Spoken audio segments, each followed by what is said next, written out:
Welcome back. Today we are going to continue with some mobile development. I had a lot of people reach out and say that they were interested in learning more. So today we're going to talk about a joystick for mobile, which you can use for directional control. So I'm going to hit play and you can see it in action. I will link up above the first video, which goes into setup.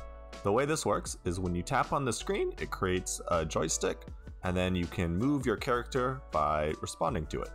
All your normal stuff like physics and what have you will apply. This is basically a top-down movement setup, so I can move in all directions. So let's hop right into it. The first thing you need to do is set up your art. And for me, my art is very simple. I have a ring and then a small center nub. You can make this as fancy as you want, however. Then you need to set up an empty game object that will have this virtual D-pad script on it. That is the script we will be using for this. The touch phase script was from the last video, so you can ignore that one. So essentially the virtual D-pad is substituting out our input.getAccess. Instead, we're going to use touches to get it. To begin with, we need to create a touch variable, and then we need to hold our start position and our end position. These are saved as vector2s. We have a private vector2 for direction. This is just calculating the direction of our touch. And then I've got the visual part. I've got a rect transform for my widget and rect transform for my nub. Inside of Unity, these are just set up as images inside of my canvas. Do you know that I put this on a separate canvas than any other UI elements? The reason for this is every time my nub moves, it will update the entire canvas. This can be expensive if you have a whole bunch of UI elements on your canvas, so it's more effective to put it on a isolated canvas by itself, so you're not updating everything else. I've got my nub as a child of my ring. They're both image components, pretty straightforward. In our update function, we're going to ask if our input.touchCount is greater than 0. This means, are we touching the screen at all?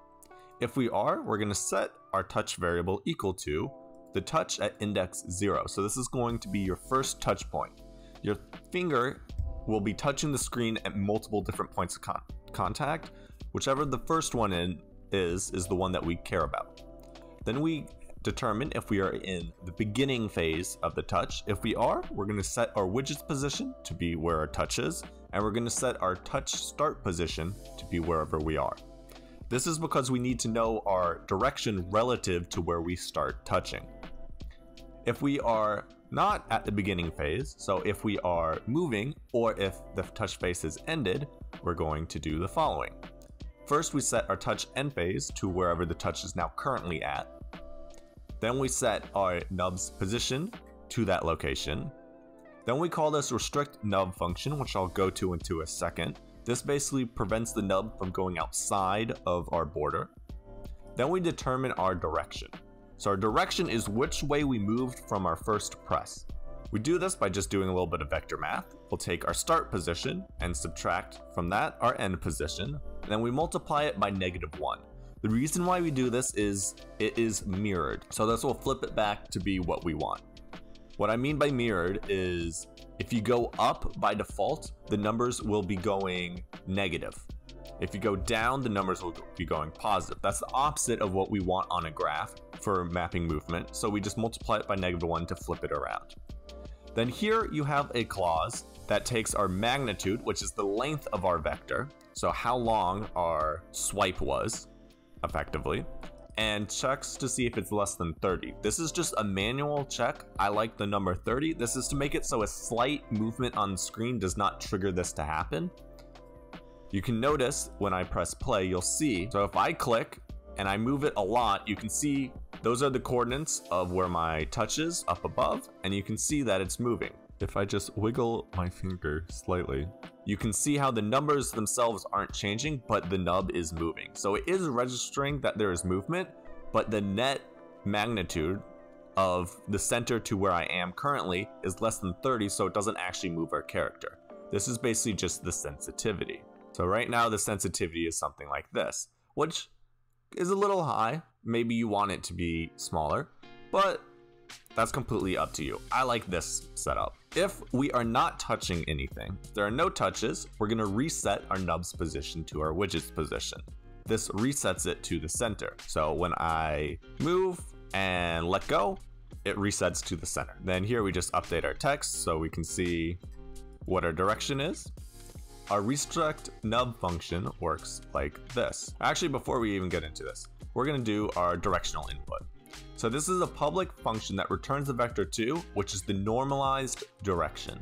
So this is the direction that we calculated up here that we are moving in. Normalized, so it has a length of 1. This is just going to tell us which direction we're moving. Our movement script is going to use this. So this is the equivalent of our axis on our X and Y axis. You can access direction.x or direction.y to get those individual axes, or you can use the entire thing to just determine which direction we want to move in. Our getDistance function returns a float, which is the magnitude divided by 2. I found that divided by 2 worked well for me. I'm sure there's some mathematical reason why you want to divide by 2. I'm not quite sure what that is. This just felt right to me. What this returns is the length of the vector, or how much we moved it to the direction that we moved it in. So how large was our swipe? The reason why you might want this is you might want to multiply your speed by this factor. So if you just kind of slightly nudge, your character moves slowly, whereas if you quickly go fast, the character moves more quickly. I did not implement that in this particular iteration because I didn't like it, but that's how you would do something like that. Next is our restrict nub function. This function starts off where we have a vector2 center and position. This is where our widget is located and our nub is located. We have a maximum distance, which is how far away the nub can get from our widget. Then we calculate our actual distance, which is the distance between our center and our nub. We ask if we are further away than our maximum distance. If that is the case, we're going to find the direction of the nub to the center, and then we're going to normalize that direction so we know which direction we want to move in, and then we will offset us by our maximum distance along that vector from the center. And then we just set our nub position to that position. This will keep our nub located within our circle. Then our player movement script is set up like any other movement script. You got speed variable, you got a rigid body. I've got a reference to my D-pad. You could set this up as a singleton. I'll link that video up above, but in this case I'm being lazy and just manually dragging it in, and I've got my move direction. Get a reference to our rigid body, and our update, we ask, are we touching the screen? If so, our move direction is equal to our dpad.getDirectionalInput, so the direction we want to move in. And then we set it equal to our move direction times speed. The reason why I don't multiply it by time.delta_time is in my fixed update, I multiply it by time.fixed_delta_time. Otherwise, we just set our direction to 0 so we don't move at all if we're not touching. If you remove this, you'll have inertia, so you'll slide. Then in my fixed update, I just call move position, and then I take my position, I add our move direction to it, times time.fixed_delta_time. Very simple movement setup. Movement's going to be exactly the same. The only difference is you'll be accessing the D-pad to get the direction you want to move in.